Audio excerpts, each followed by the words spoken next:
Welcome to this episode of Precision Thinking. Today's an interview with Mark Wooding, an artist, animator, YouTuber, and entrepreneur. Mark is the creator of After Skool, a widely popular YouTube channel that makes animations about philosophy, science, spirituality, happiness, and many other topics. In my opinion, he creates some of the most insightful and high-quality education content that exists, with incredible videos such as Master Your Own Kingdom by Guy Ritchie, Why is the Victim Mindset So Attractive?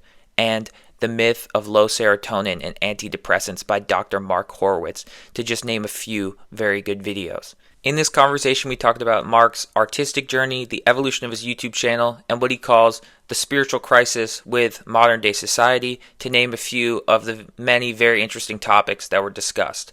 Here's my interview with Mark.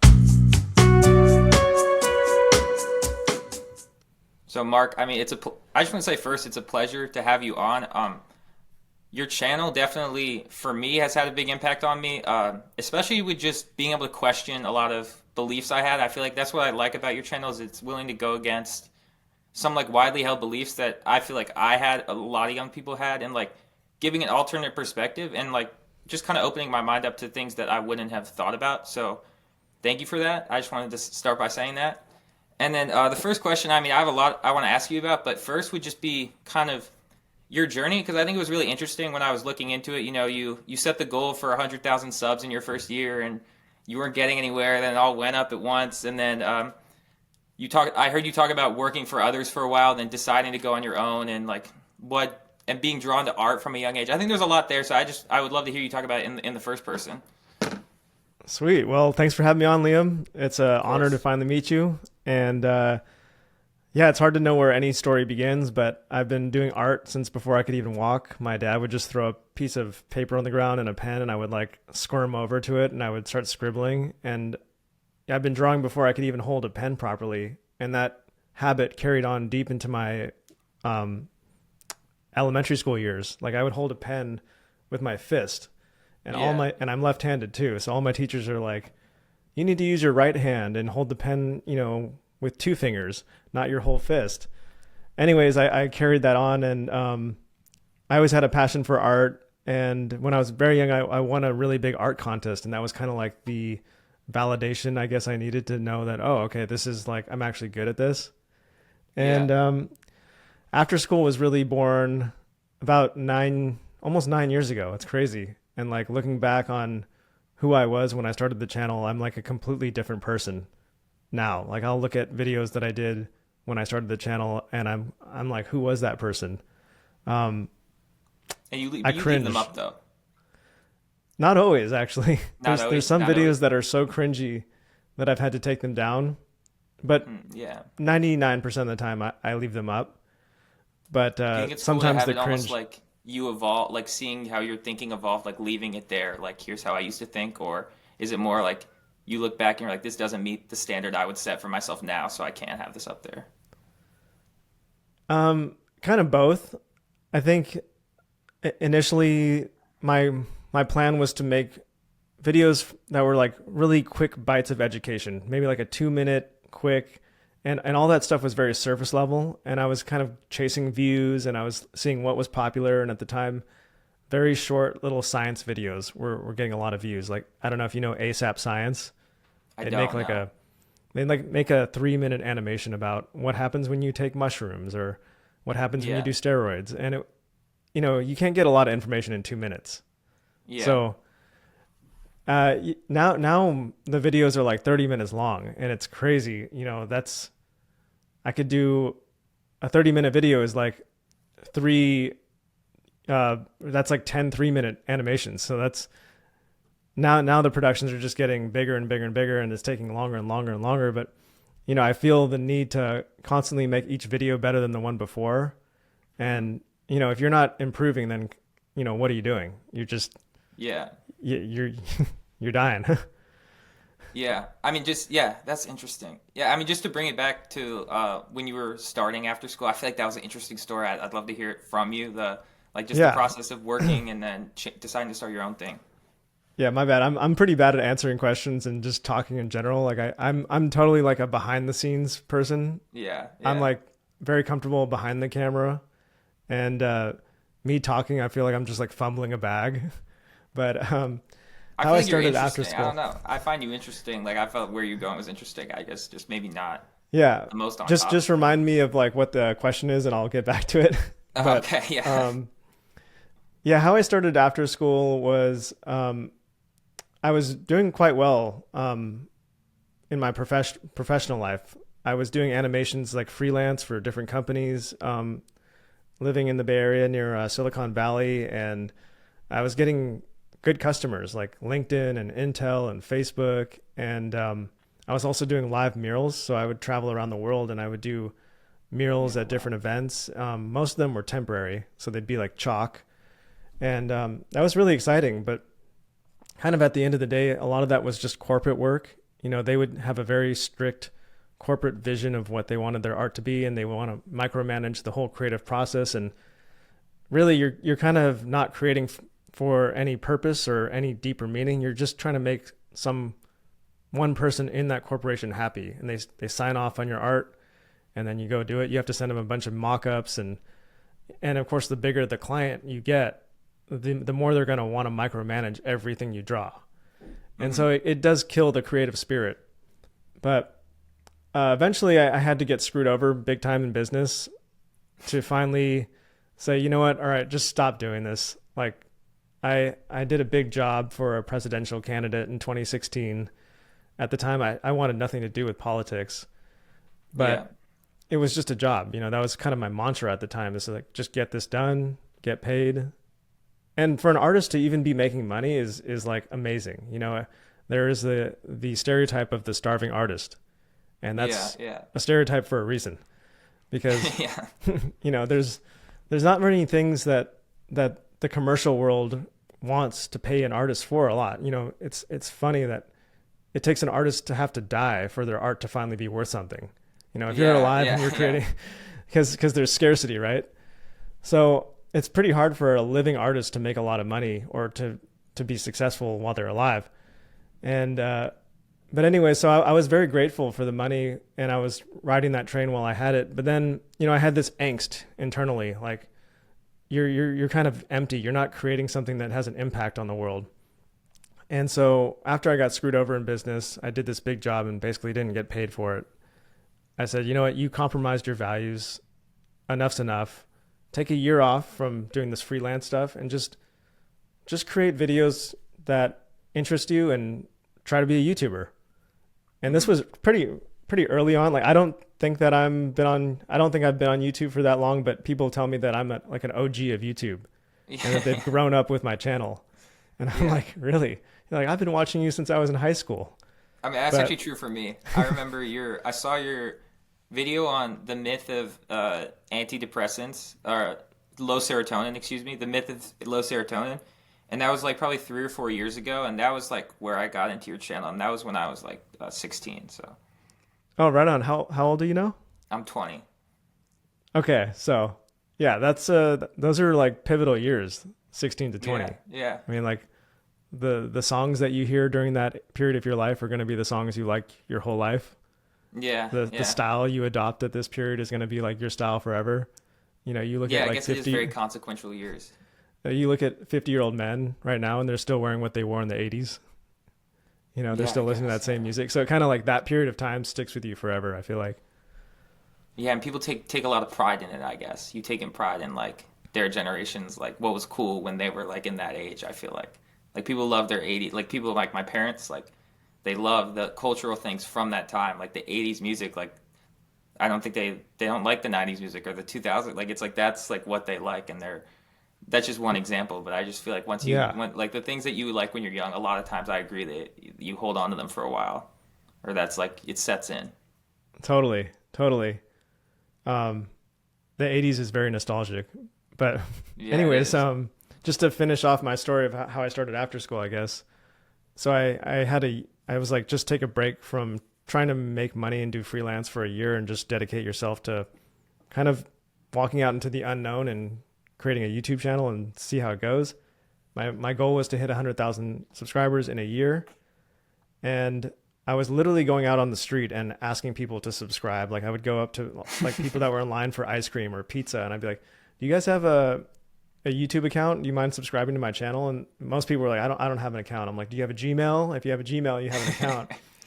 So a lot of it was just like hustling. I had a party at my house, and I remember in order to get into the party, you had to subscribe with all your Gmail accounts, and most people have like 4. Yeah. So that's the kind of things I was doing in the beginning. But if you don't promote yourself early on, nobody else is going to do it. Yeah.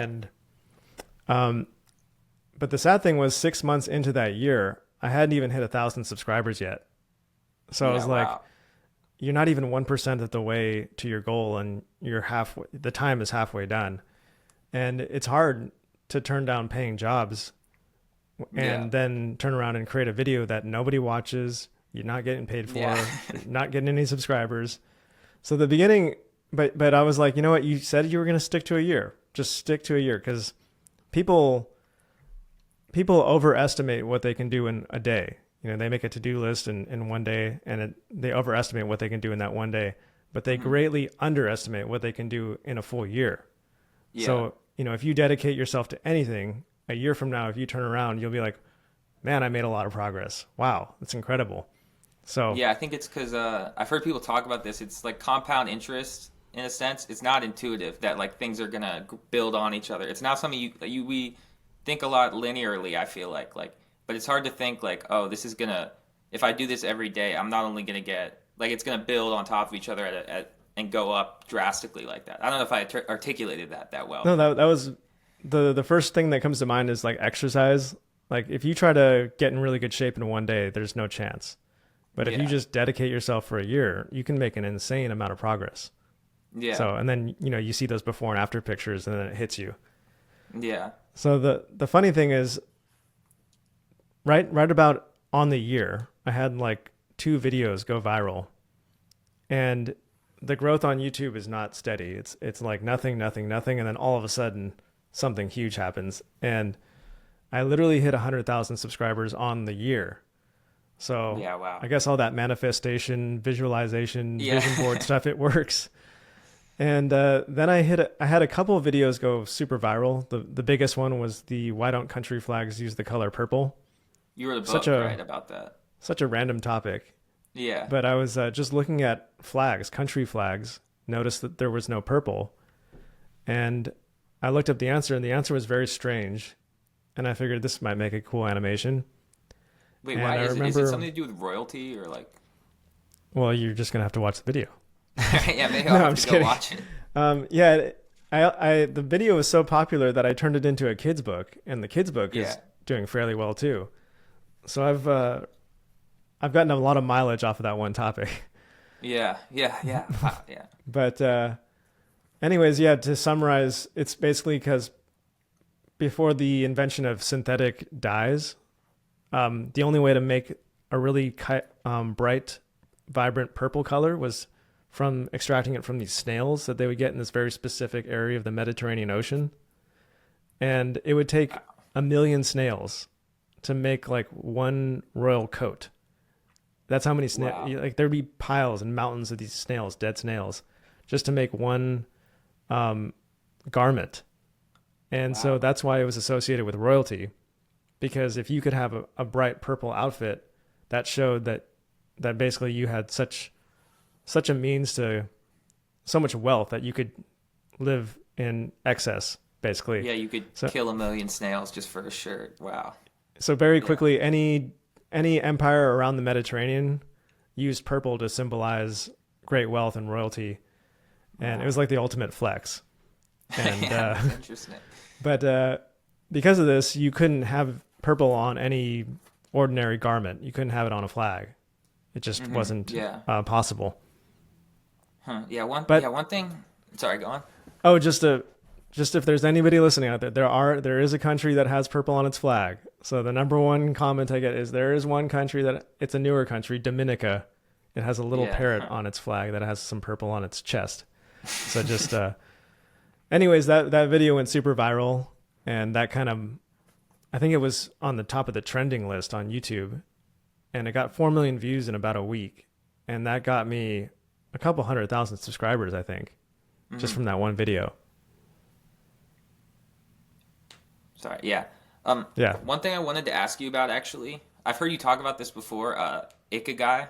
Like, I don't know if pronounced that perfectly, but it's kind of like for anyone listening, the idea like what you love to do, what could make you money, what the world needs, and what's the fourth? I'm sorry, I'm forgetting the fourth one.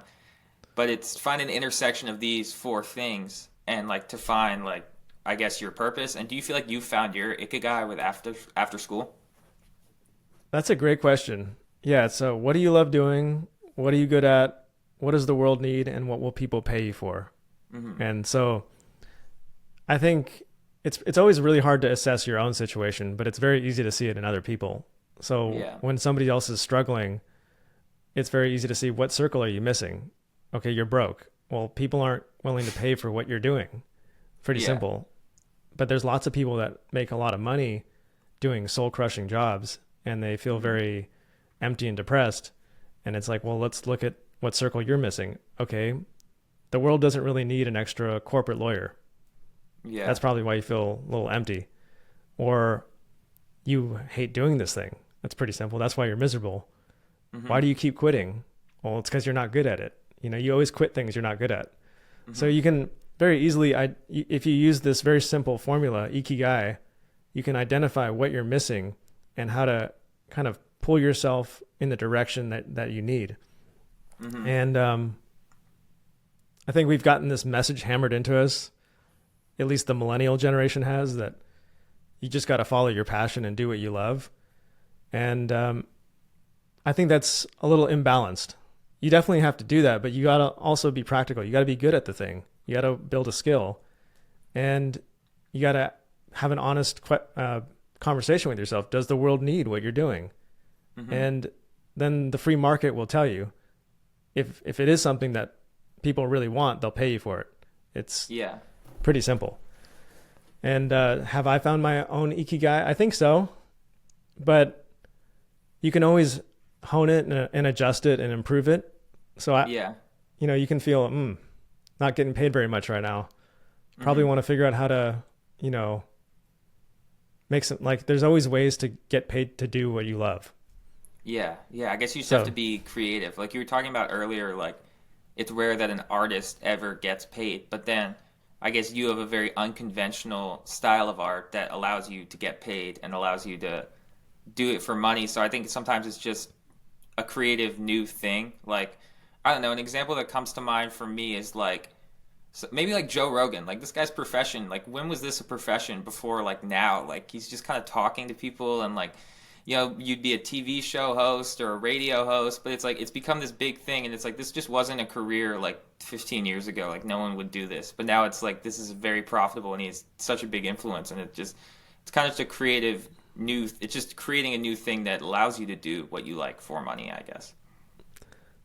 yeah, who would have known that podcasting would have blown up? And it's just like, this is the new career now, just shooting the shit and talking. Yeah, It's the ultimate, yeah, way to make money.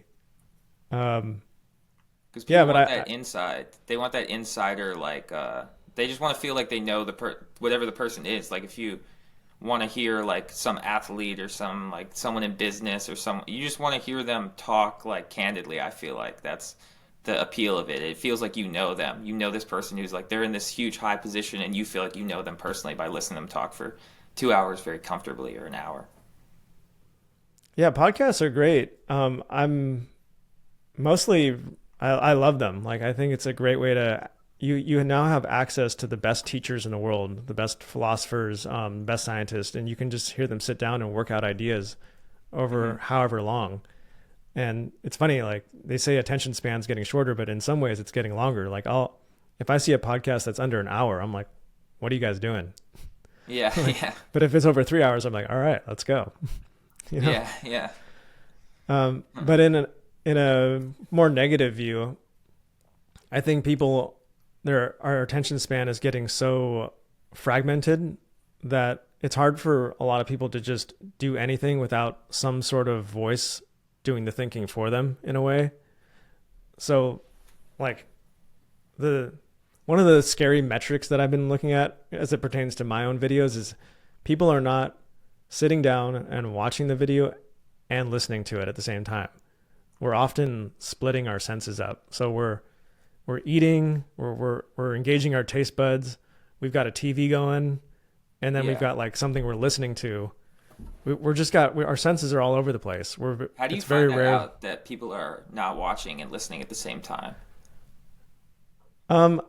A lot of people say, "Oh, this was a great listen," and as an animator, I'm like, that triggers me because I'm like, "Wait, are you not watching the video? Like, Yeah, because you're this is just just someone listening else to talking it?" on your I mean, channel too. So. I just spent 2 weeks making this animation, and you're not gonna even watch it. Yeah, But yeah.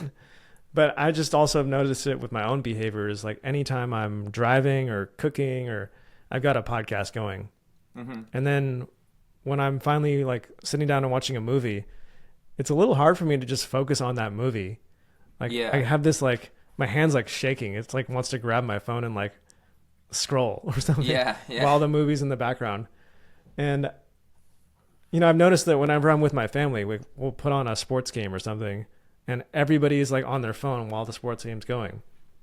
Yeah, and And or like with my family, like it's on, but we're talking about something else, and there's like two conversations. It's like there's so much going on. And one thing I was thinking was when you said that, I like to flip on some YouTube, flip something on while I'm eating, like especially if I'm eating with someone else, I'll talk to them. But I don't know, is that an issue that I should be thinking about? I'm thinking about it now. Like, is that a problem that I'm doing that?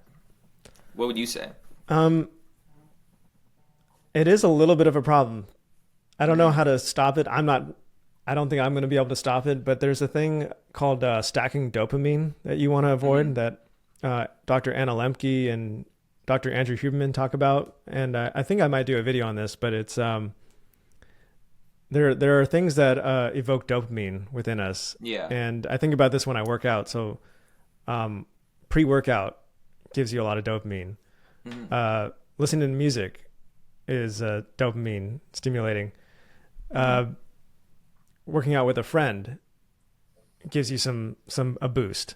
So I try not to listen to music, do pre-workout, and work out with a friend all at the same time. Like I try to only do one of those. So like if I'm doing pre-workout, no music. Damn, no music. If I have music, no pre-workout. All right. So I try to like not stack too many things. I'm not explaining this very well, but if I That's all good. played music and did pre-workout, the next day, if I just did music without the pre-workout, I'd be kind of like, it's not as good. That's not as much as I. You feel a shortage. So like when you stack dopamine, or when you stack pleasurable things on top of each other, when you take one of those away, it feels way less pleasurable. Like if you're eating ice cream 3 meals a day, a blueberry is going to be kind of lame. It's basically like dopamine fasting. Yeah. But if you are eating tasteless food every day, a blueberry is going to blow your mind. yeah, So that's true. Yeah. so what Yeah, I there's this basically thing- try to adjust the margins of the pleasure seeking that I do. I try not to I don't want to go haywire with the pleasure that I'm chasing. I want to, I Find still the want to be balance. stimulated by things. Yeah, Yeah. it's like I feel like one thing that's coming to mind is there's a lot of talk like social media, like all these things have these issues for you, and like eating junk food or like maybe drinking alcohol, for example, and how they all have certain health impacts for you. But then at the same time, it's like some stuff is fun, and like if you have a control on it, like why not enjoy life at the same time? Like I like chocolate. It's like why would I not eat chocolate? But it's like if you can't control it, that's another thing. But like even like social media, like it's pretty fun. Like YouTube is pretty fun. Like if at its core, like all these things are actually they're awesome. It's just when you have no control over them, like that's when it becomes an issue. But it's like I wouldn't want to live in a world where I had none of these things. I think it'd be less enjoyable. Like I think they're fun things to enjoy just if you can actually control your relationship to them. Absolutely. And Alan Watts talks about this with a beautiful analogy about a wheel. He says that a wheel that's screwed on too loosely is going to wobble out of control. And that is like a person that just pursues pleasure all the time. That's like your Dan Balzerian or something. Yeah. And then a wheel that's screwed on too tight, it won't spin. And that's like your monk. Yeah. And they avoid anything that has taste. They don't have sex. They just, he links it to, do you eat to live or do you live to eat? The people that uh, live to eat are the pleasure chasers. And pleasure becomes their master. And the people that eat to live, everything in the physical world is here to nourish their soul. Yeah. So the priorities are different. Like one is prioritizing the physical material world over everything, and one prioritizes the soul over everything. And it's both. I mean, you live in the physical world. You are of the physical world. So you're here to experience things. But I think the problem with our world is mostly that we've gone off the rails. We're the wheel wobbling. So too much pleasure. For the most part, 99% of advice to people in the modern world is like, you gotta tighten that wheel a bit. You know, you're spinning out of control because like we're surrounded by so much abundance. Every corporation has figured out that the best customer is an addict. And so, you know, every single food item has gotten sweeter, saltier, more fattening, everything, because it keeps you coming back. Basically every business model leans towards this addiction. Because, you know, if you have a customer and you solve their problem immediately, you didn't make very much money. You know, maybe the customer's happy, but the best customers, like you give them that slow drip and they just keep coming back. That's why every single thing keeps going to like a subscription model, or it's just this like reoccurring, never ending thing that you're supposed to, you know, never get off of. You know, very rarely. Is interesting when I see your videos, and one of the themes that maybe I would be curious about is you have like in the background, you'll animate like Amazon, Facebook, Instagram, and it'll be like kind of this like doomsday type animation. I feel like it's like where they're overhead and the people are walking and like they look miserable basically, and it's like always you have the big corporation logos on there, and I don't know. It's curious to hear like your thoughts behind that and how the issues with those corporations. I don't know. I think I got the image right here. Yeah, I got an image that fits what you just talked about right here. Where with all of them. I knew what I was thinking of when you were talking. I've seen you do that before. Like this is one of my favorite images here, and you've got a guy at a crossroads between comfort versus purpose, and the comfort road is really easy to go down. You see that it's actually just a conveyor belt that just takes you down. You don't even have to walk. And on that road, there's burgers and phones and pizza and alcohol and gambling and porn and where does it lead though? It leads to this like dystopian nightmare where you sell your soul. You become a slave to pleasure. And then the other path is the purpose path, and that is not an easy road. There's a dragon there. There's people who have tried and failed, but on the other side of that is freedom. And you know, I think when you use your conscious mind, the choice is pretty clear. But the problem is we live 95% of our life in our subconscious mind. So nobody wakes up in the morning and says, today I'm going to spend 8 hours on my phone. But at the end of the day, you look at your screen time and you're like, damn, how did that happen? Yeah. Because it's like there's a quote from Jerry Grezerik. I don't know if you know him. He wrote the book, The Happy Body. He's a holistic health guy, and he has a quote: hard choices, easy life; easy choices, hard life. Which I feel like is like very just like simple, but I feel like it kind of puts it all in one sentence almost, and just like kind of outlines it, like what you're saying. Yeah, how did you come to these epiphanies? I mean, aren't most young people your age, aren't they just on TikTok? And I don't even know what you guys are doing anymore. Like, are you like different from you? Are you kind of unique for your age group or the people around you, or? I guess so. Yeah, I'd say I am, but I think I was just impacted by certain people when I was young that like kind of like mentor type things that just like accelerated everything I was doing. Like when I played basketball when I was in high school, and I lived overseas for my parents' work, and so my basketball coach was a professional basketball player, and like he was coaching my team, and like I had a close relationship with him, and he had started his own business, like coaching business. And I met him when I was 13, and he was someone who like had such a different outlook that was like not like a traditional education outlook, but it was like he was very smart and had self-educated himself a lot and had a lot to teach me, and I had a close relationship with him. And then later I had another person who was like very deep into meditation, who I had a close relationship with and I still talk to a lot. And I think it's just having like certain people impact me and have those people close to me that I was able to like progress in like learning about things and like myself so much faster than like, because I mean I wanted to like understand like maybe like spirituality, for example. I wanted to be good at basketball like when I was younger, all these things. But if I had tried to do it by myself and like figure it out, it would have taken so much longer. But I was lucky I found these people who were like so knowledgeable that I was able to get like this like specific knowledge from that let me like develop way faster. And I think that's like one of the things that I try to do with my channel was it was about like this style of self-educate, I guess self-education you could say, where you can learn things so much faster that way. And like learning from the right, if you learn from the right person and you're passionate about something, you can learn it so fast. Like, and that I don't know if that answered your question that well, but No, that was brilliant. And you made me immediately think of The Hero's Journey by Joseph Campbell. I don't know if you know The Hero's Journey. yeah, I'm familiar with it. Yeah. And so like we are all the hero on our own hero's journey. And so what you're highlighting is the importance of a guide or a mentor. And in every story that we resonate with, there's this character that gets this call to action, and they are forced to go into the abyss, the unknown. They're forced to leave their little paradise, like the Shire, and they can't do it on their own though. They need to come across a guide like Yoda or Gandalf, or Obi-Wan Kenobi, and the importance is that guide appears when you need him most. But then when you're ready, the guide has to disappear. I think Lao Tzu said, when the student is ready, the teacher will appear.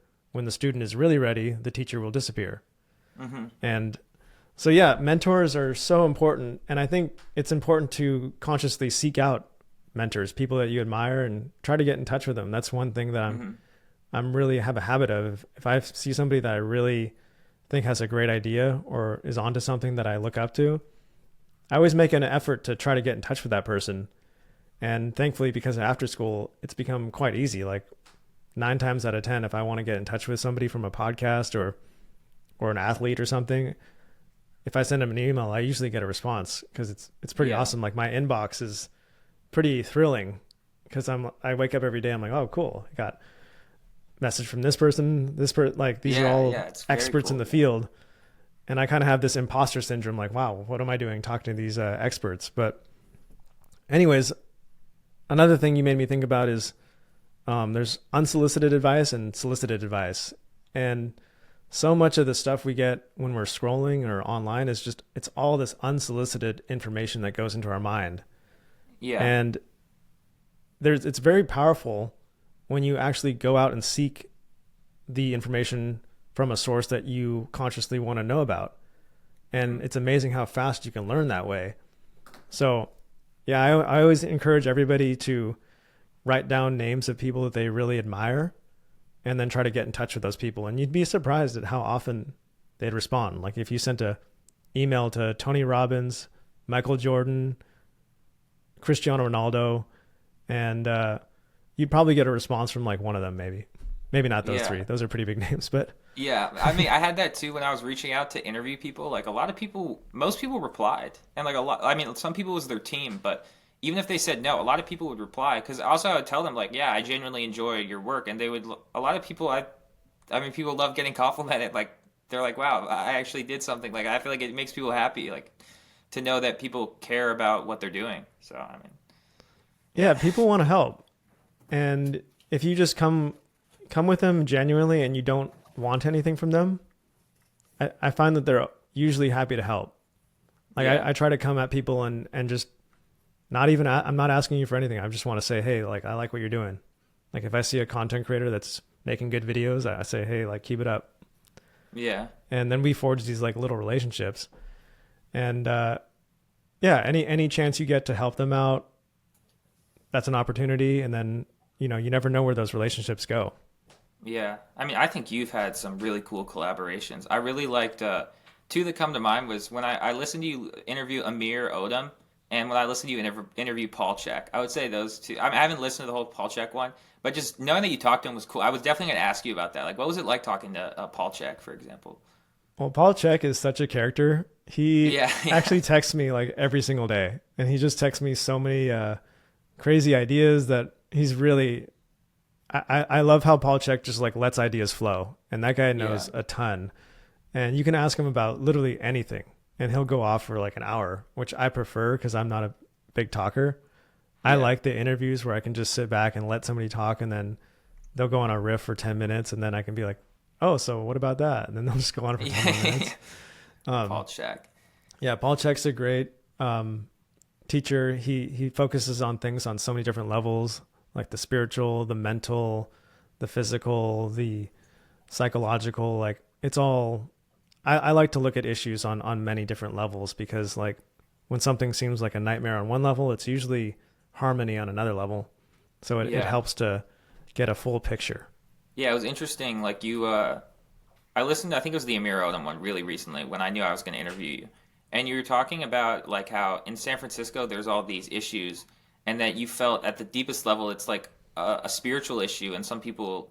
I don't know. I remember hearing you saying something of the sort that it's like people it's like a spiritual thing and like they don't have a higher anything higher that they have faith in or like anything that's like guiding them in a sense and then that's I don't know I'd like to hear you elaborate on that. That's an interesting Yeah, idea.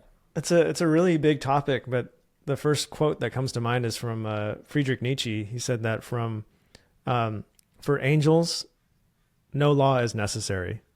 For devils, no law is enough.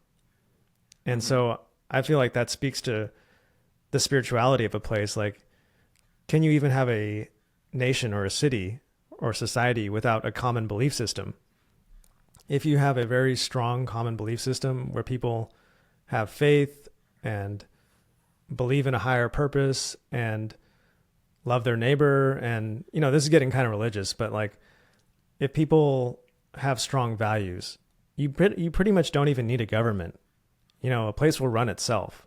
You don't need Hmm. to put locks on doors. Everybody's honest and they can trust each other. Hmm. But in a place like San Francisco, it's kind of become a zero trust society. You go into a store, everything's locked up. You basically need your own personal shopper to go get something out of a lockbox so you can buy like toothpaste. Yeah, It just makes you feel like there's no trust in the society. And yeah. it's And do you feel it's like sad. I'm sorry, go on. Oh, and basically, when you get to a point like that where there's zero trust and people can't agree on any common beliefs, uh, there's no law that's going to be enough. Yeah. And San Francisco has more laws and regulations than anywhere else, higher taxes, and it's just never going to be enough. You got to address it on a spiritual level. Hmm. Yeah, and I feel like our society, like at least like when my parents were growing up, for example, everyone was Christian, or like the vast majority of Americans were Christian, and there was a value system with that. And I feel like it's not necessarily a bad thing in any way that people are, questioning their religion. Like you could even say that's progress. But then I think it's like some people don't have a value system that replaces that. Like, and I think like it is important to have like values, like and like the Christian values, even though there's definitely issues with like especially the way Christianity was happening in America, like it was like maybe dogmatic and like sometimes used to be discriminatory, which is not great. But at this are which are definitely issues. But I think when it's like people need like the value system in general, a lot of the things from Christianity were good, like loving your neighbor and like respecting other people. Like those values are great for a society to function at the same time. Yeah, and this brings me right back to what we were talking about a few minutes ago about emailing the people that you admire or making a list of the people you admire. Writing that down, or at least writing the qualities that you admire, it tells you what your values are.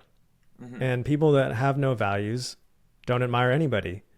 That's one way to trigger somebody that is very dark in their thinking. People that have horrible opinions of the world and who are nihilistic, you can ask them, well, who do you admire? I see comments on my videos sometimes and they say, you're terrible, this person's terrible, the world sucks, there's no point to anything, nothing matters. Hmm. And you can say, well, what do you believe? Who do you admire? Who would you prefer me to talk to or animate? Hmm. And that's a very it seems like a harmless question on the surface, but it's actually quite triggering to their belief system because it's forcing them to kind of reconcile with their own inner darkness. They have to come to terms with, wow, I don't really have a direction. I don't have an orientation towards a higher, more noble purpose. I'm just kind of in this like dark hole, and I want to tear everything else down. So I see a lot of that in the comments, and it's sad. There's a lot of cynicism because people don't, it stems from a lack of belief in yourself. But I think on a fundamental level, one of the things with your channel, and one thing I see is there's like people who I guess believe like individuals are capable and like you can control like your health, how happy you are, you can like make changes in your life, you can create things, you can do it. Like I feel like there's that group of people who like believe that like people are capable, and I think it's mostly people who have done that in their own life. And then on the other side, a lot of people who hate that are people who like I feel like don't think it's possible for like them to have a good life or them to like make the things happen in the world, and then that kind of reflects in like the way they see the world because they don't think it's possible anymore to like get healthy or to feel great or to create something they like or to find work they like or something like that. I feel like they don't believe it's possible. Yeah, I think it comes down to free will, which is a topic I talk about a lot on the channel, and I always lean towards we have free will. And I've heard the arguments from very smart people that we don't have free will. And I think a lot of our government policies and views of society from the top, the elites, they look at people like they don't have free will. Like the people that are in control know what's best, and that people are just like these predictable cogs in a machine. Yeah. And I reject that 100%. I believe that we do have free will, and I may not be able to prove that logically in an argument, but the universe is not a logical place. And, you know, the very smart people like Sam Harris that I see arguing against that we have free will, they have to explain for many, many hours how we don't have free will and how everything's determined before we're born and how we're just a victim of our own genetics and our parents, and that we're just like a product of an environment we didn't choose. And I get that argument, but it takes an infinite amount of time to explain all the variables that are involved in any choice that you make. So it's much more easier to just communicate that we do have free will. And I think that people that do take that stance that we have free will, whether it's true or not, it does really enhance your life. Like, to feel that you are the owner of your choices, you are the author of your story, you're going to write a damn good story. It's way more functional. As opposed to if you think you're just like the victim of everything, you're the product of your environment, all this, then why do anything? But two things can be true at the same time. You are the product of your environment, but your environment is also a product of you. Yeah. And to what degree is your choice? And I think that people that get closer to their purpose in life kind of become more and more of the architect of their own environment. Mm-hmm. Yeah. Plus, we also want to believe that we got to our place in life because of our own choices. Like if your life sucks, you want to believe that, hey man, this wasn't me. I just got dealt a bad hand. And it seems like all the people that are doing pretty well are like, no, this was me. This was me. So there's definitely luck. Yeah, there definitely is luck, but I just feel like, I feel like definitely I've had luck, and like I feel like it's fair to say there is luck, but at the same time, I feel like putting your attention on the stuff that is in your power, it's just way more functional to like living an enjoyable life and to probably being more successful. Because if you think everything's out of your control, then you're powerless. You have no power to change anything. But if you think everything is in your control, even if it's not necessarily true, which it probably isn't, but if you think that way, that you can control it, I think it's just more functional and just like would get you better results and just make you happier too. If you feel like you're just a victim of everything happening to you, even if you've had tough circumstances, which I think a lot of people have, which is why it's tough to say that to them. Because it's like see a lot of people who it's like they've clearly had tougher circumstances than me, at least. I'll look at them like, yeah, you did. But at the same time, I'm listening to you and like this probably isn't helping you to think you're the victim, even though you've clearly had it tough. Yeah. There's a quote that I say all the time. Fate is what you're given. Destiny is what you make of it. And Yeah. there's another thing I talk about quite a bit is an idea from Ram Dass about spirituality, how there's two very opposing ideas within spirituality that you must hold at the same time. And one of those ideas is that suffering is unlimited and endless, and that your heart has to break for all the suffering in the world. And a spiritual person can empathize with other people's suffering and get down on their knees and weep for them and feel their pain. That's part of it. But at the same time, the other idea is that you have to see that it's all perfect, that all the horrible things that happen are all part of this great universal whole. And it's all going to balance itself out on the greatest order. And so it's just like trusting the universe. And, it's like I ask myself all the time, like, why do bad things happen to good people? You see it all the time and your heart has to break for it. But then you also have to know that it is part of something bigger, and there's a greater plan at work, and we're being trained by a higher power for something. If I look back on my life, the hardest times where I've struggled the most, now they strike me as the most beautiful. Yeah. So it's hard to see it in the moment, but I think you have to balance both those, because if you lean too far, if you think, oh, it's all perfect, everything's perfect, everything happens for a reason, somebody's going to fall in front of you and break their ankle, and you're going to be like, oh, that's your karma, happened for a reason. So you have to have both. And then, oftentimes when people are struggling, I try to lean towards the other side where I say, hey, look, this is all part of a greater purpose. This is all, right now, maybe we can't see that purpose, but in time it'll reveal itself. So, I think it's very useful to balance both those views, because sometimes when I'm pitting myself and I'm making myself the victim, I'm like, wait, hold on. You got to see that this is all part of the greater order. It's all part of the higher purpose. And so, it's important to have both those things. It's funny, in spirituality, most of the answers to the greatest questions are paradoxes. They're complete opposites. So it's important to be able to hold both those at the same time. Yeah, that's interesting. Yeah, I think I've heard something like being able to hold two opposite things is that's the best sign of intelligence, or something along those lines. And one thing I definitely did want to ask you is what do you think, how would you define intelligence? What do you think it means to be intelligent? That's a good question. And I did a whole video about this recently, about why intelligent people believe stupid things. And we had to define what intelligence was in the beginning of that video. And it is the ability to get things done efficiently. So, an intelligent person is able to get to, if they want to win an argument, they'll be able to win an argument. Usually it's intelligent people their mission is to be right about things. Yeah. But intelligence can lead to, intelligence can protect illusions. A great deal of intelligence is to protect illusions, is used to protect illusions or protect the ego. So, a great deal of intelligence can be used to deceive yourself. Yeah, I mean, I heard somewhere that we're not hardwired to see the truth of things. We're hardwired genetically for survival. So you're going to see the world in a way that you're, first of all, you want to survive physically, then also you want to fit into whatever tribe you're in or group you're in, because that's just your nature as a person. That's the instinct.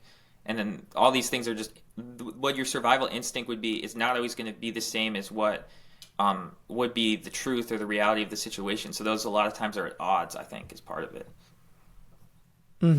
Yeah. In that video where we discussed how smart people believe stupid things, we discussed some of the really ridiculous ideas that have taken hold in academia. And it's all about status games and trying to look good, virtue signaling. And people that are in these industries where status is important, where your reputation is really important, they're constantly having to use they're very intelligent people, but they use their intelligence to try to protect their reputation or appear virtuous. Because they're playing zero-sum games, I guess. But the ideas they're espousing are ridiculous. They're stupid. But they're saying them in order to maintain their positions of power. So one of the ideas is in academia that's gotten kind of out of hand is that being obese is now healthy. Yeah. And there's whole fields of studies that are saying that fat is actually healthy, and that, I could go down this rabbit hole. It's kind of, but basically, Yeah, it shows you rabbit how. hole. I knew it definitely could happen because I've heard you talk about this a lot, and I agree with a lot of the stuff you're saying. But there's a few times throughout this conversation I was thinking like, all right, I feel like we could dive into this at some point. I felt like it was gonna happen eventually, so why not? Oh yeah, I mean, essentially, it's the video was very critical of wokeness, which I've been critical of, and How do but you now I define think that moment in our culture is gone. Like I Yeah. think we've definitely moved way past peak wokeness, and so, like the Hermetic principles, the pendulum always swings. So I think the pendulum Yeah. swung very hard one way, and now it's on its path swinging the other way. And I'm, very soon I might have to make content criticizing the other direction, because Yeah, yeah. there's going to be a very equal and opposite reaction to wokeness for sure. Yeah, and I just think the stuff like I guess wokeness. I mean, to define it, I know it's used a lot. It gets so emotionally charged. It's seen as like kind of like a right wing, like almost attack only. I guess what I would say it refers to is more like just a strong commitment to like social justice causes and like a lot of like models of like oppression. I would say is like what it includes, and I just feel like a lot of those thoughts I don't think are indicative of like what most regular liberal people think. Like I know a lot of people who are liberal who voted for Kamala Harris in the previous election, blah blah blah, and like even like some of my parents' friends, I would say a lot of them are Democrats. I think most of them couldn't tell you what a non-binary person is. I actually was talking to my mom recently. She doesn't know what that is, and like it's like this is seen as like I think one of my issues on YouTube sometimes is I see people like Amala Ekpunabi, for example, or like some like I think so. Yeah. some yeah. like conservative type creators. They're always reacting to like woke TikToks, and it's like I feel like you're reacting to the extremes of people. I don't think this is like what the general like liberal people think. I think there's a lot more practical people who have liberal values than I don't think these are a good representation of like that side of the argument. Yeah, I totally agree. I don't think that the people that they're doing those reactions to are certainly not the norm. However, those voices tend to be the loudest. And in academia, especially in schools, those ideas have taken over because a situation I've seen in especially in schools and academia is the people that work at schools are very nice, agreeable people. In their temperament, they're very agreeable people. Yeah. And when you get in a situation where there's a lot of agreeable people, all it takes is one narcissist to take over the whole room.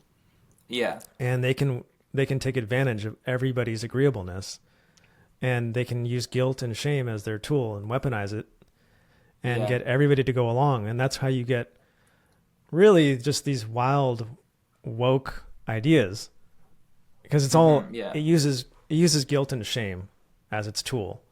And it really wokeness, it stems from Marxism. It's a way to say cultural Marxism. Yeah. Marxism basically splits the world into two categories. There's victims and the oppressed. There's oppressors and the oppressed. And the world is simply not that, it's not that black and white. But it tries to make everything black and white. And that's why it so desperately tries to put labels on everybody. And it tries to put categories. Okay, if you're in this category, you are bad no matter what you do, and you just have to apologize and shut up. Yeah. And in this other category, you were like sacred. You can't be touched. You can do no wrong. So it's gotten ridiculous. I mean, back to San Francisco, we've designated drug addicts and criminals on the streets as sacred, and they can punch a person in the face, they can steal, they can do whatever they want, and they're in this protected class. Yeah. And if you are in the oppressor class, we can tax you and we can ticket you and cite you and fine you and arrest you, and we can, I just find it so contradictory that you guys want to use the justice system and throw all these people in jail and punish them to the max, and then these other people, they don't have free will. They're just victims of their environment. It's like, it's such a contradiction, and the world is not just so black and white. Like, I'm all for not punishing people unnecessarily. Like I'm all for decriminalizing certain things, like certain, you know, nonviolent offenses for sure. But I also think people need to be held responsible and accountable for if they hurt somebody, if they wrong somebody, you got to pay a price for sure. Yeah, I think that's needed for society to function. And I think for me, when you describe like this cultural Marxism and like kind of a black and white view, I feel like when I was younger, like when I was like 16, when I first started, like it was like there's George Floyd was killed, and I think that was when I kind of started seeing some politics. And at first, I was totally like bought into that way of seeing the world. But I guess as I've gotten older and actually looked into all these issues more, I've kind of definitely moved a lot away from that. And because it's just I feel like a lot of the stuff wasn't that grounded in reality. Like I one of the big ones for me was when there was a transgender swimmer in 2022. Like I know this is a small issue. This is not like, but for me it was when I was looking into it and people were talking about it, and there were people saying like, "Oh, like their hormone levels are the same and this is fair." And then I would look, I looked, saw a picture of it, and Leah Thomas, the transgender swimmer, was 6'4", and I was just like, well, women aren't 6'4". Like I feel like we're just not in. This is just not fair. Like I can see this with my own eyes. There's no way this is fair, and it's like some small areas where we're just like not being grounded in reality. Like that's like even the George Floyd thing. I know this is a very loaded topic to dive into, and like a lot of very emotional topic, but he was killed, and that was horrible. But and everyone was saying it's like this is a product of systemic racism, but how do you know the cop was killing him because he was black? Like Derek Chauvin was his name. There's no like evidence that this guy was racist. He just killed someone and he was did a horrible thing, but you have no idea that it was motivated by race. But that was like said as like fact almost, and it's like everywhere I heard it was fact. Like it's systemic racism, but then who knows why he killed him? Maybe he's just a bad guy and he would have done it to a criminal of another race. And it's just like, I don't know, just a lot of stuff that wasn't truthful. And then I think the big thing for me was also Joe Rogan, for example. I didn't know him in like 2021 or 2022. And a lot of like the liberal stuff I saw was saying like, oh, he's this horrible guy. He's like racist, misogynist. He's a conspiracy theorist. And then I became like, I liked stand-up comedy. So I was listening to like some of the stand-up comedians who would go on there. And I was realizing like, wait, this guy isn't what anyone's saying at all. He's like quite open-minded. And then I realized like he actually had people who are of the liberal side on there, and he was open-minded. And it was such a disconnect from like what I was being told. And then I went and looked for myself, and I didn't see any of the stuff they were talking about, that people were talking about. And then I think on top of that one, the biggest one for me actually was this year with RFK. Because I saw the articles and people were telling me about it. Like, he's this, like, anti-vax conspiracy theorist. He's, like, the worst. He's blah, blah, blah.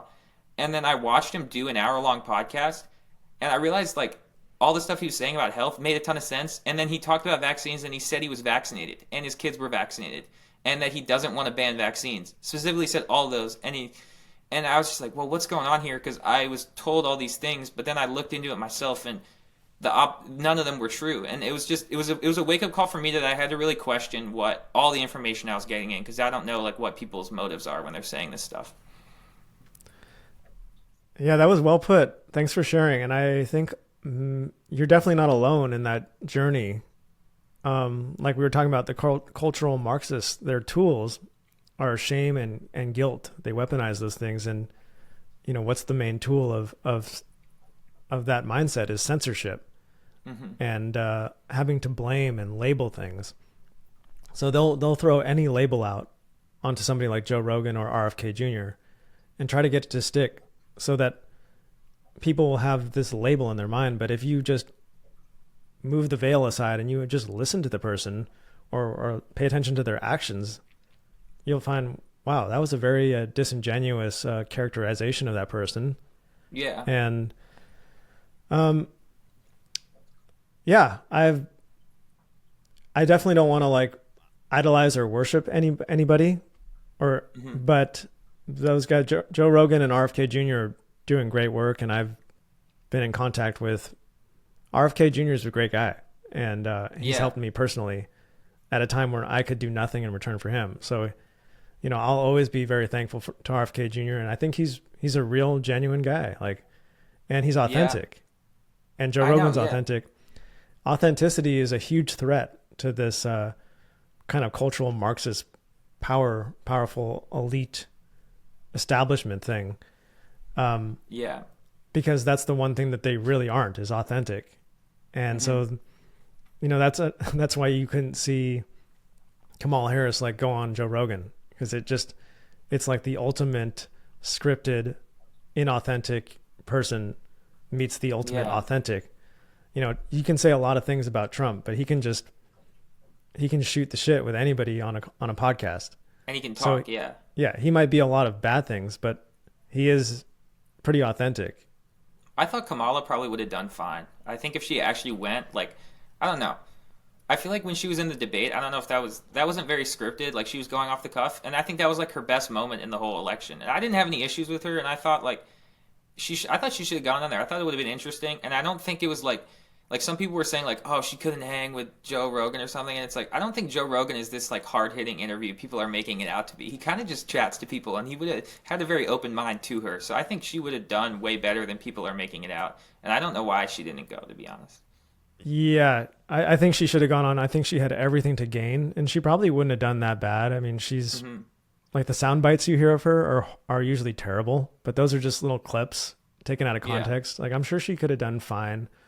She did surprisingly well in the debate versus Trump, and yeah, I don't want to like say a bunch of bad things about Kamala Harris. I don't need to do that. Like, it's already been said, and yeah, I think she was dealt a very bad hand from the very beginning in terms of, instead of saying, let's just pick the best person for the job, Joe Biden's like, I want to pick a black woman to be my vice president.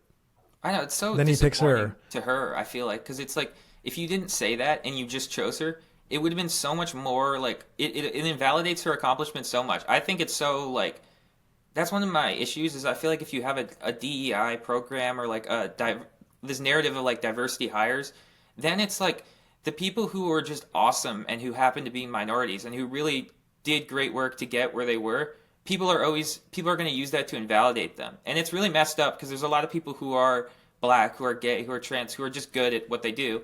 But then wherever they go, there's always going to be that idea like, no, you didn't earn it. You're not actually good enough. You're here because of a diversity. And it's messed up, man. It just invalidates people's accomplishments. Yeah, the most messed up thing is it actually leads to more racism, because if you get on a plane and your pilot is a certain gender or race, your first thought might be, hang on a second, are they here because they earned it, or was there some quota that needed to be fulfilled? They had to, And so it's, when your life is on the line, you don't really care about the gender or the superficial qualities of that person. You just care if they can do the job the best. And I think we're doing people a massive disservice by playing these like puppeteers and trying to move the finish line for different people. And, Thomas Sowell famously said, there's no solutions, only trade-offs. Yeah. So when you artificially move the needle to let this one group of people look better, you actually are punishing this whole other group of people. Yeah. And for instance, Asian people have to work way harder and get much higher scores to get into the same college as a black person or a Mexican person or whatever. And, is that fair? Of course not. It's ridiculous. And I think that we just need to be more colorblind in a way. Like, I feel like America was healing as a nation from our horrible racist past. To me, growing up in the 90s, race was not a big issue. Like, I don't, a lot of my best friends, my friend group was extremely diverse. I grew up in San Francisco, and I didn't even think twice about anybody's politics or what their race was. Like, it just never came up. And now it's like, from what I hear, the dating world is like, it's impossible to date now without going down like a whole laundry list of political issues. And unfortunately, men and women are quite divided they're getting more and more divided. Men are going right wing, women are going more left. And from what I hear, it's becoming a really big issue in the dating world. Yeah. Huh. Yeah. I don't know, how has it been for you? Like, well, I think some of these like dating apps that people put there is an option to put their political affiliation and stuff like that on there, like on like an app like Hinge, for example. But for me, honestly, like, I haven't encountered that. For me, I would actually say, like, I know I've heard a lot of people talk about this, but in my experience, like, I don't think politics, or like, I think at least among the people I grew up around, I just don't see like that many people caring that much about race, or like as much as it's made out to be, or sexuality, or gender. Like, I think most people, like, especially like kids, like especially from my generation, I think people just hang out normally and like make jokes, talk. Like, I don't think it's as big of an issue as it's made out to be. Like, I don't, at my school, like all the black kids hung out with everyone, and it wasn't like there was like some like race divide, at least in my perception of it, or like gay people, like I don't know. I just didn't. I think anyone who was just like normal and was wanted to talk, hang out. Like, I think there was no. I didn't see this exclusivity. I just don't see much discrimination. I just don't personally see it, to be honest. Yeah, you know how we were talking about like the pendulum always swings, and Yeah. I feel like unfortunately for some of Gen Z, that's people that are a little bit younger than the millennials, probably people born in the late 90s. They, to me, I look at, unfortunately, they were kind of like guinea pigs, where that generation was heavily medicated. We didn't know Yeah. the consequences of that. They were put on social media. We didn't know how addictive and bad that was going to be. Hmm. They were sat in front of like TV shows that were designed to be addictive, designed to be Yeah. bad for them. And they just didn't get outside. They didn't get socialized. Then they had to deal with COVID.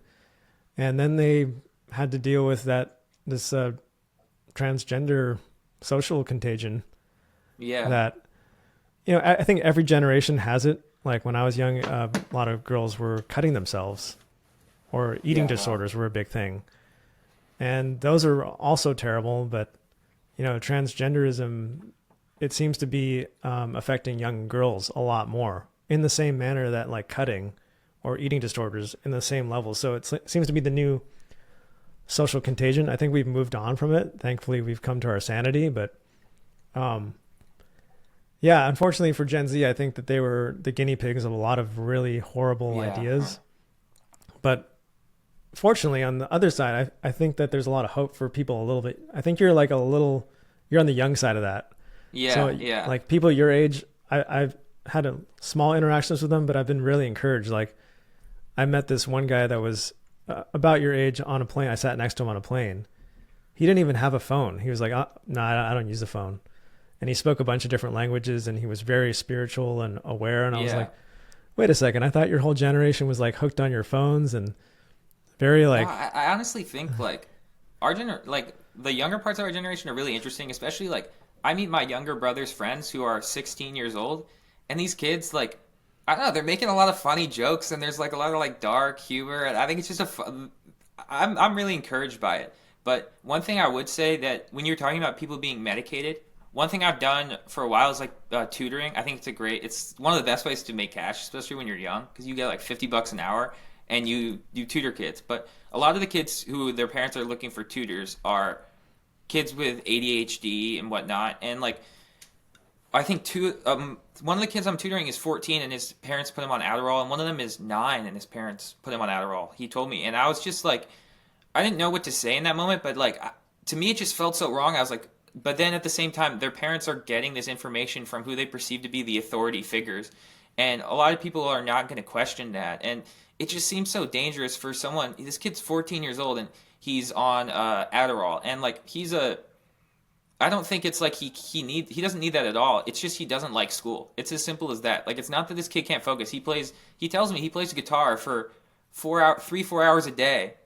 No phone, no breaks, just he can clearly can focus. It's just some people don't. He doesn't like school. It's like kids aren't going to he's not going to focus on something he hates, which I don't think means that he needs medication. I think it's completely normal. And I don't know, that situation was really, it was really shocking to me when I found out that these kids were on this medication at such a young age.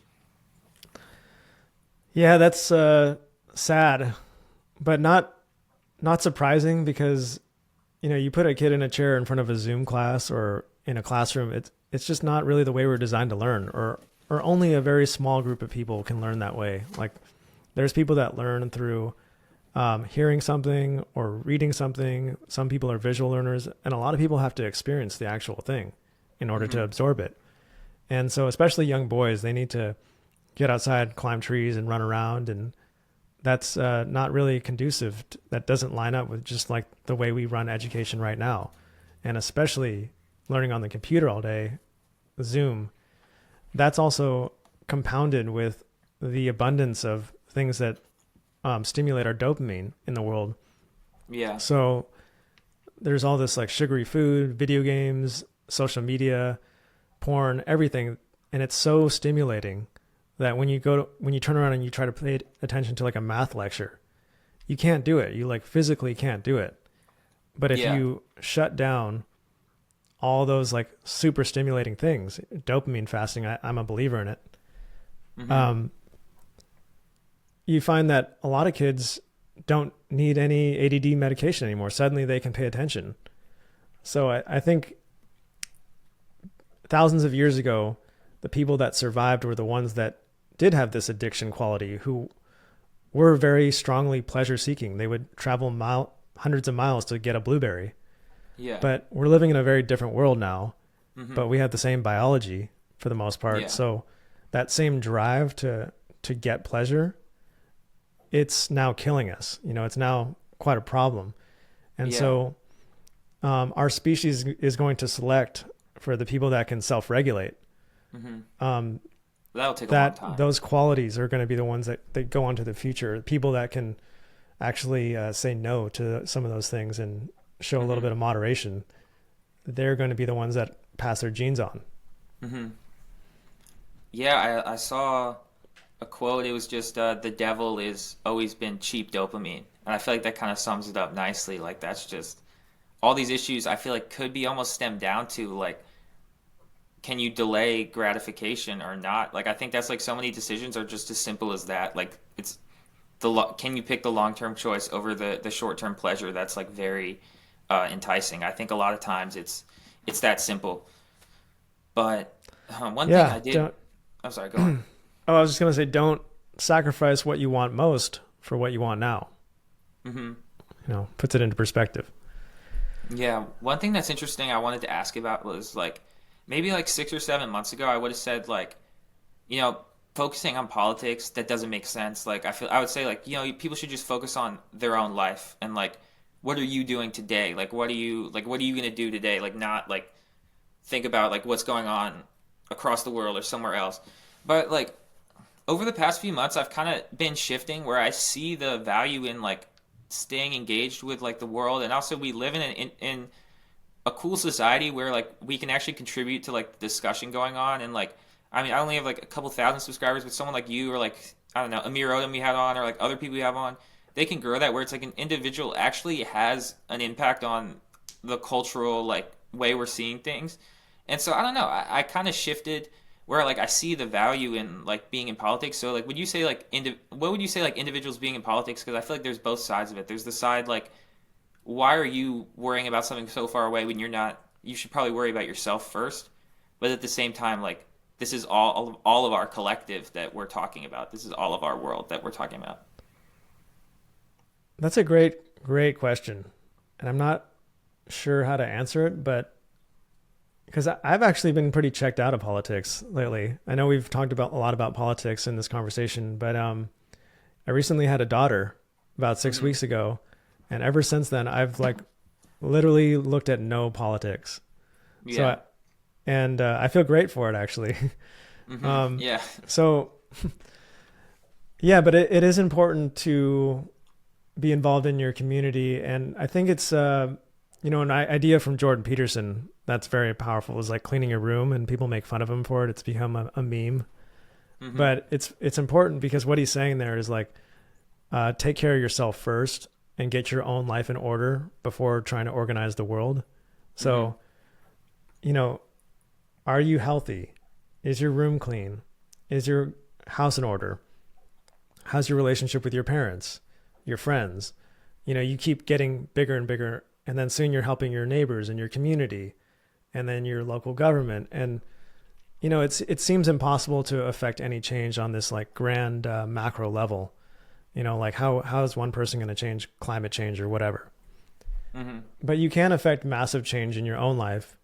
And strangely, that will affect great changes across the whole world on the macro. So Yeah. if you focus on just making yourself a better person and living in a way where if everybody on earth acted like you did, would the world be a better place? That actually will make the Yeah. world a better place. And it starts And with you. It's like the Michael Jackson song. 100%. Like the kinder and more responsible and generous you are, the more opportunities are going to open up to you. Hmm. And so it's like as above, so below. Like I'll bring it back to spirituality. And Yeah. so, as you work on the inner world, the outer world opens up to you, and that's what Carl Jung calls synchronicity. When Yeah. the outer world and the inner world line up. Yeah. A thing I want to ask you about like spirituality and I guess like finding God, you could say. I heard there was a saying I heard finding there's three ways to find God, either meditation, psychedelics, or having a child. Those are the three that you could find God with. What do you think of that? Um, hmm. It's probably a lot more ways than that. Yeah, But yeah, those are I three good ways for sure. I mean, I think that just going out into nature and observing the beauty of nature. I'm looking out my window right now at the trees, and they're just, everything's in perfect harmony, and mm-hmm. it's absolutely beautiful.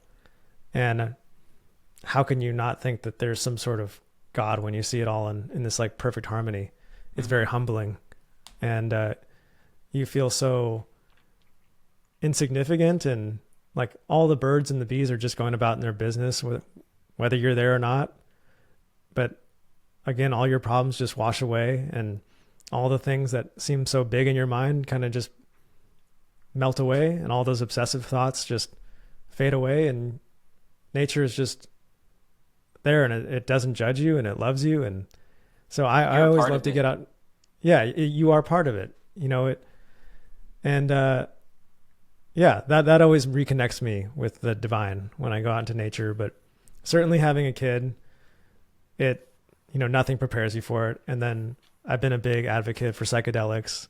It's something I've Mm-hmm. talked about a ton on my channel, and everything in moderation. But I'm a fan of like the big heroic doses, and then kind Yeah. of like a long time to process it.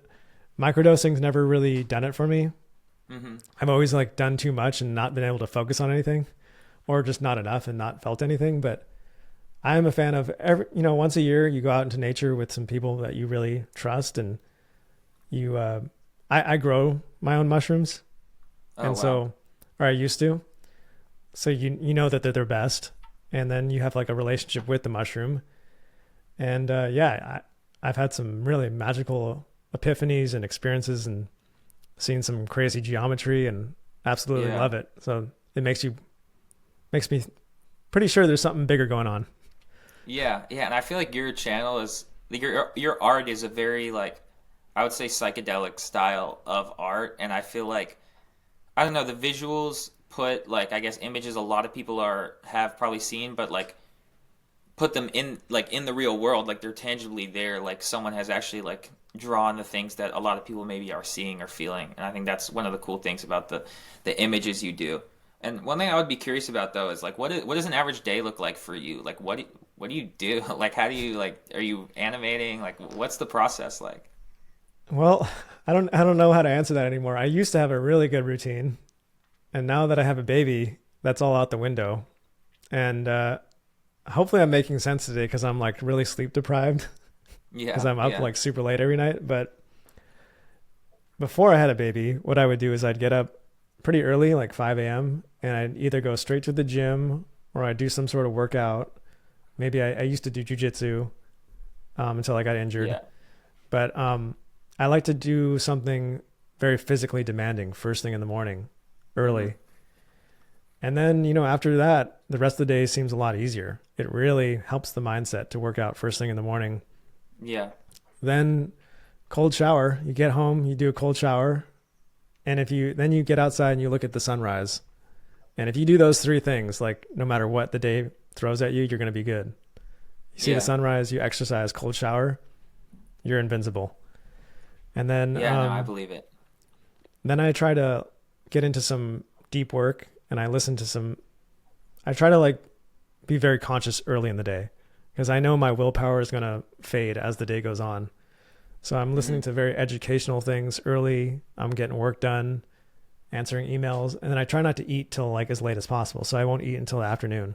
I've had the same And experience too. Like if you wake up and start working and you don't eat, like if your focus is once you eat, I feel like the willpower almost decreases somehow, or like your focus. I've noticed like the first meal is like a hit to the focus. I feel like then afterwards you're just not as focused on anything you're doing. mm-hmm. Yep. I mean, sometimes I don't eat until dinner. Like I'll do a 24-hour fast maybe a couple times a week. Yeah. And yeah, you get really, ironically, you get a lot of energy when you don't eat. You need to eat for energy, but when you're really hungry, you're in a different state of consciousness. You're like moving fast. Steve And Jobs was always fasting and doing some pretentious diet of some sort. yeah, let's see where that got him. Yeah, I guess, yeah. But yeah, I'm a fan of Steve Jobs. He was a very great innovator. His But, biography was a big deal for me. Like reading that, like was a big impact on my life. Like reading that story, like it really was super big for me. oh, I got to check it out. Yeah, No, it's I very loved his cool. philosophy when it comes to business. How he was just always about innovating and the customer and the product, rather than like Yeah, most companies are about marketing and sales. yeah. He didn't. Yeah, he didn't care about that, or not didn't care about that, but it just wasn't his priority. One thing I was really curious to ask you about, because I've heard you talk about this, and it's something I've thought a lot as well. But like, I feel like there's such a link between like once someone becomes a fan of UFC and like becoming more conservative. Like, I just think these two things are just so. I just noticed it. Like, once someone starts watching UFC, like it's bound to happen at some point. They're going to start being more conservative. I feel like. All right, man, you got me. You got me completely figured out. I'm the biggest UFC fan. I Yeah. didn't think we were going to be talking about this on the channel or on the podcast, but God, I love UFC. It is my favorite sport by far. I love the fighters. I love the mindset. I think that if we could replace every politician with somebody that had fought in the UFC, the world would be a much better place. You Oh, know, really? Wow. like Yuri Prohaska, he should definitely Yeah. be like the leader of a nation for sure. Yeah. He's a great Huh. guy. But anyways, yeah, I think that martial arts teaches you extremely important lessons, Yeah, I and agree. it teaches you who you are. And there's probably better than any other thing that you could possibly do is like, because if you have a hole in your game, you're going to learn about it and you're going to know about it. You're going to have to do a lot of self-reflection. And there's a lot of And truth to it.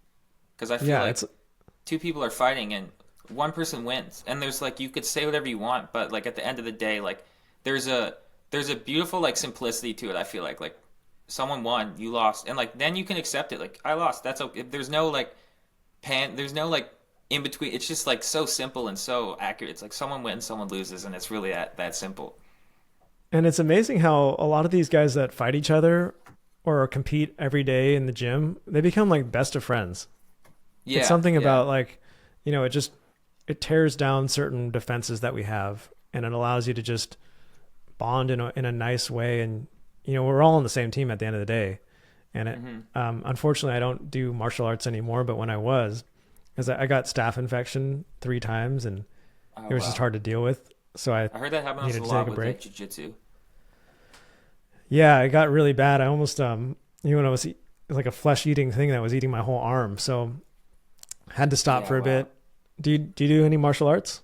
Yeah, I've been training jiu-jitsu. Oh, nice. It's Nice. pretty fun, yeah. Yeah, I Yeah. think It's like something we're missing in our life, and it doesn't have to be martial arts. Like I've come to terms with, I'm like, all right, you're not doing martial arts for a while. I've been playing soccer and going to the gym and doing other things, but there is something about jiu-jitsu. It's so engaging and it's so fun, and it's like the hardest thing you can do. It's great. yeah.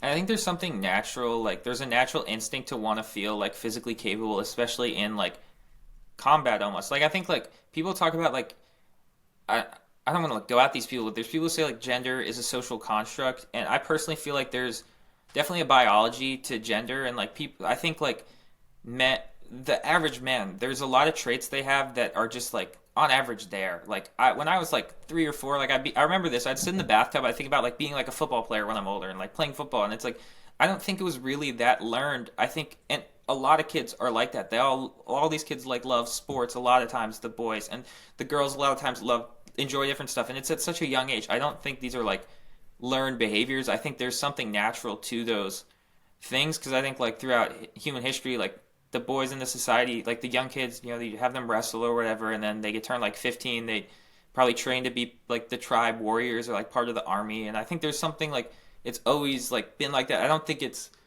a learned behavior. I forget where I was going with this, but No, I don't I know. love what you're saying, and I'm glad you brought up like primal ancient history because, like many of the greatest philosophers we know about, like Socrates and them, they were like fighters and wrestlers and warriors, and they weren't just these guys sitting in ivory towers that were academics. The great philosophers were all like out there doing it, getting dirty, and learning about human nature firsthand.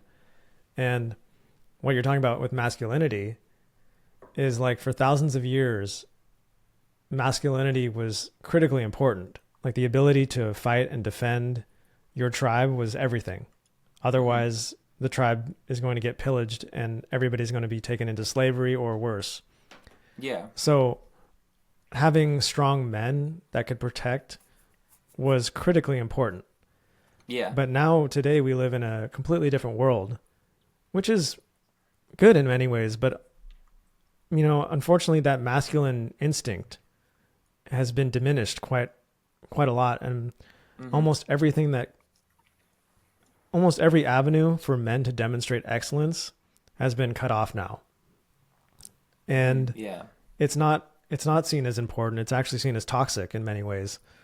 And so I think there's been a crisis of masculinity. Is like, how does a man in this world demonstrate excellence? Yeah. How does he stand out and even be attractive to a mate? I think, well, I do think a lot of that's online. Like, can I just say, like, I went to I graduated high school in Maryland, in Annapolis, Maryland, which is 45 minutes from DC, but it's a town. And I would say none of this stuff, like, that you see on the internet, a lot of places it just doesn't exist. Like, a lot of this stuff on the internet of, like, toxic masculinity, I would say in my high school, if I asked 20 people, I think 15 would have no idea what I'm talking about if I said toxic masculinity. Like, I think the internet, like, subculture is different from, like, what actually people are like in real life. Like, I think that's a completely different thing. Like, the thing like, I said this earlier about, like, people react to these woke TikToks and they think, like, oh, like, these liberal people are like this. It's like, no, there's, like, some, like, no, liberal people are not like this for the most part. Like, No, I'm just kidding. This is extreme. These are like extreme things that are like get trumped up on the internet that aren't reflective of like what most people think. I feel like, and so like I get what you're saying, but at the same time, I feel like those people are on the internet more than they are in real life. Because I felt like masculinity, like at my school, like it was pretty cool. Like people liked people who played sports, and like there was regular masculinity, I would say. Oh, 100%. Like, and that's great to hear. And that's, that's in our biology. And I don't think that's ever really going to go away as it pertains to just like what we're going to be attracted to and how our species is going to go on. But, I certainly appreciate these topics. I didn't think we were going to go here, but it's good to get this insight into, it's good to talk to other people and get this refreshing take. Yeah. Yeah. Mm-hmm. Yeah. Didn't quite know how to respond to that. I was just like, all right. Sorry, my brain's a little not firing on all cylinders. What'd you say?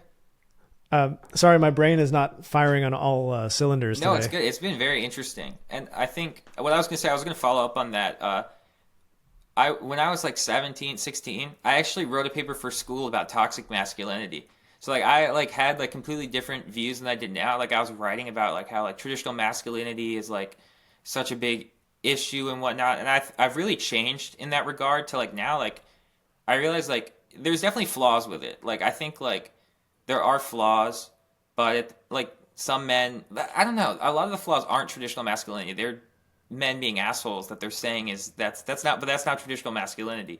But I think what I would say is like you need like men who are strong is like important, like police, fireman, like just keeping law and order in society. Like you need, I mean, there's some badass women who are anomalies who could fit into that, but it's mostly going to be men just enforcing the law, and I think you need that just for everyone to be safe and for structure. That's necessary and should be celebrated.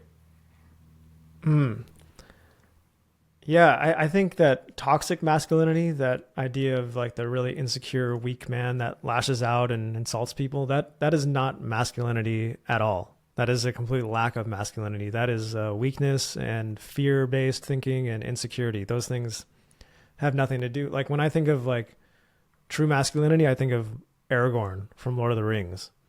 You know, a guy Never that seen it. you've Sorry. never seen Lord of the Rings, No, I haven't. dude. Okay, let me think of a different example then. Um, Game of Thrones? like many of these UFC fighters, Yeah. I consider to be very spiritually enlightened, calm people that, not John Jones. We're not talking about John Jones here. Islam Makhachev. Maybe as an example. Or Yuri or Yeah. George St. Pierre or Corey Sandhagen. You know, I've become buddies with Corey Sandhagen. Such a, you know, that's why they call it martial arts, because there's a great artistic aspect to it.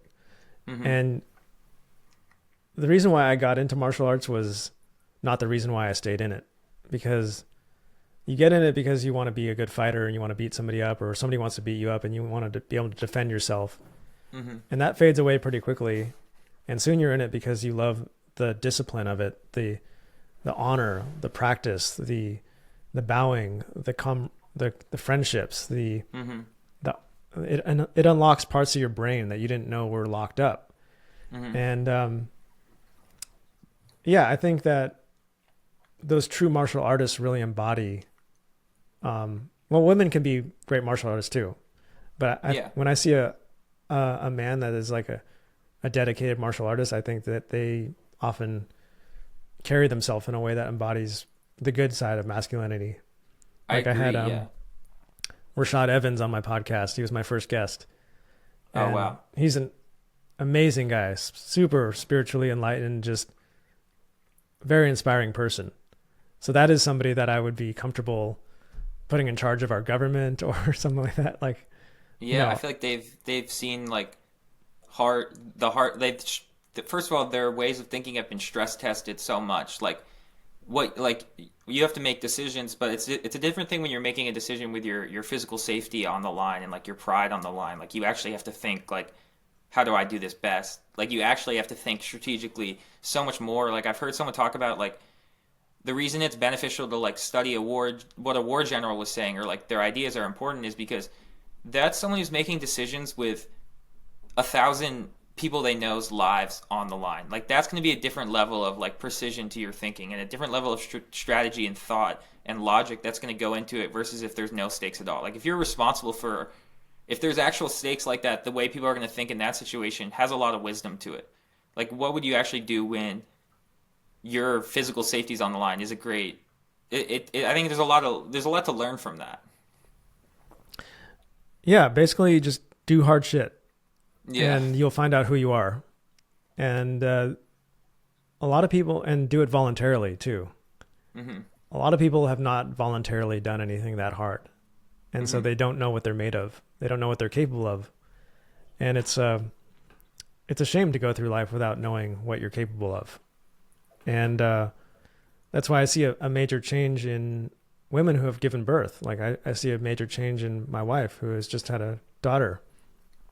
She just went through something insanely hard, and Yeah. it changes your mindset, you know, Hmm. the threshold for what you can handle.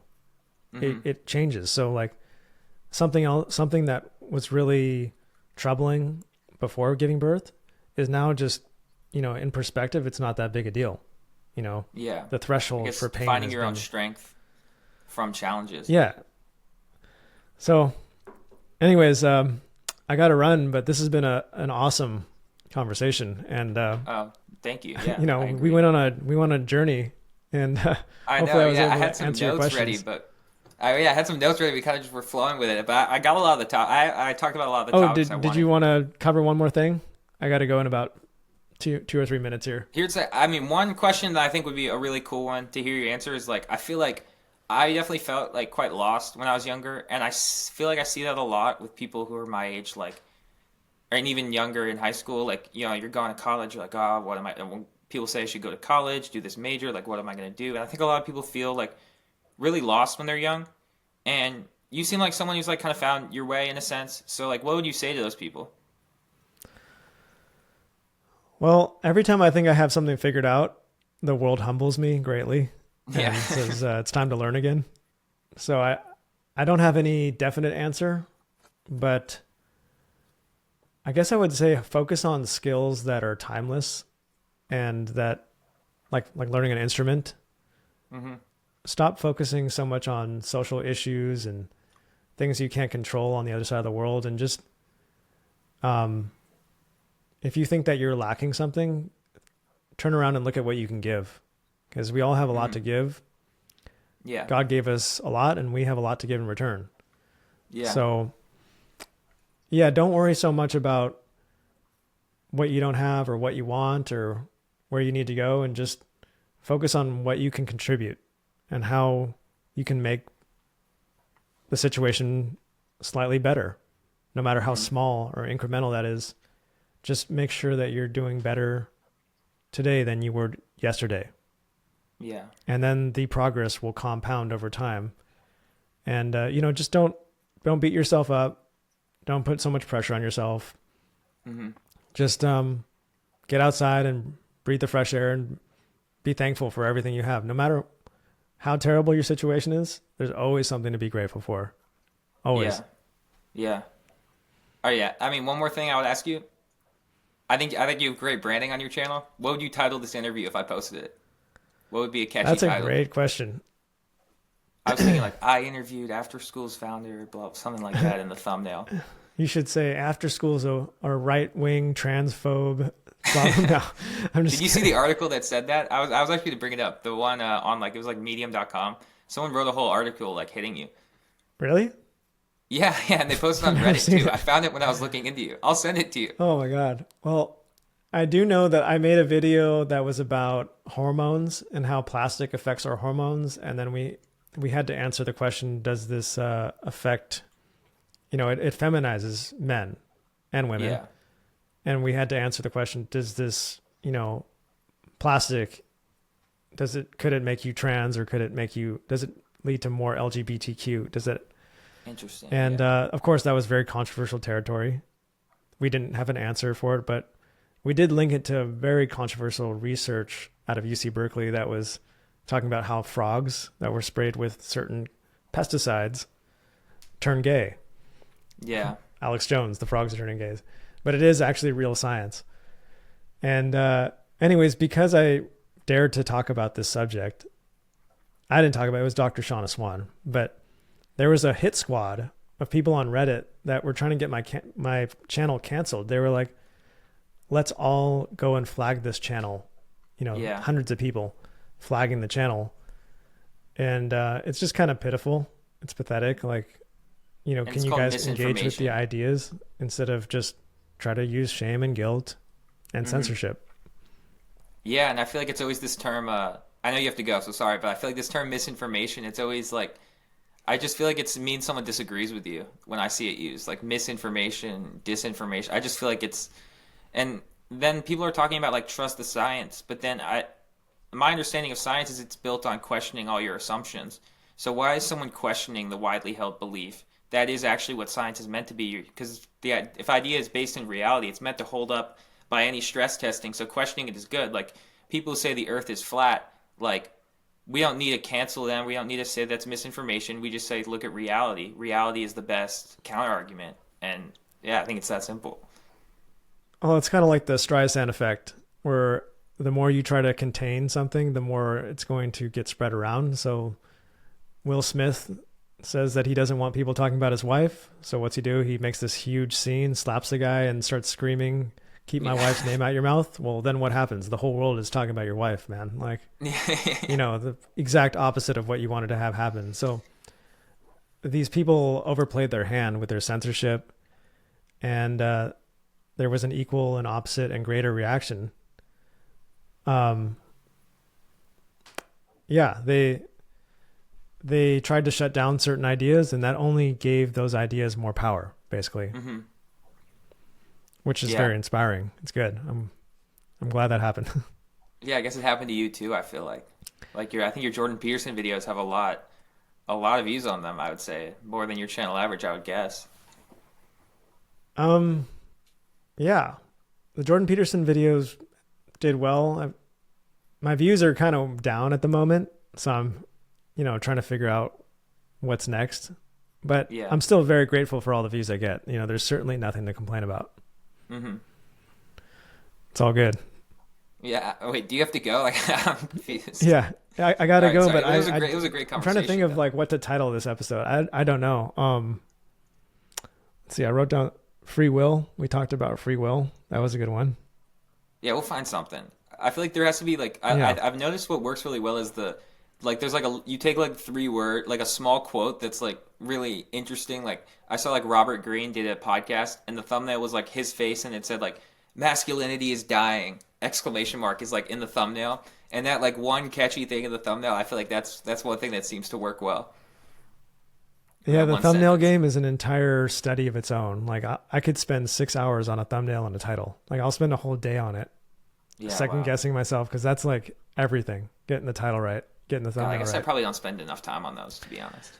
Well, actually, you know what? It's probably better to not spend much time on it and just go with whatever your first gut instinct is, because overthinking it tends to make it too complicated and like wordy and Yeah. people aren't overthinking when they're looking for a title to click on. They're just looking for some simple thing that catches their attention. So the Yeah. first thing that pops into your mind might be the most catchy. Yeah, I guess. Yeah. Huh. Yeah. Thank you. Yeah. Anyways, Liam, this has been really awesome. It was good talking to you, man. Thank you. You too. Yeah, I really enjoyed it. Thank you so much. All right. Have a good day. And do I need to leave this window open so it uploads? Yeah. Wait. Let's just stop recording. I'll stop recording. Yeah.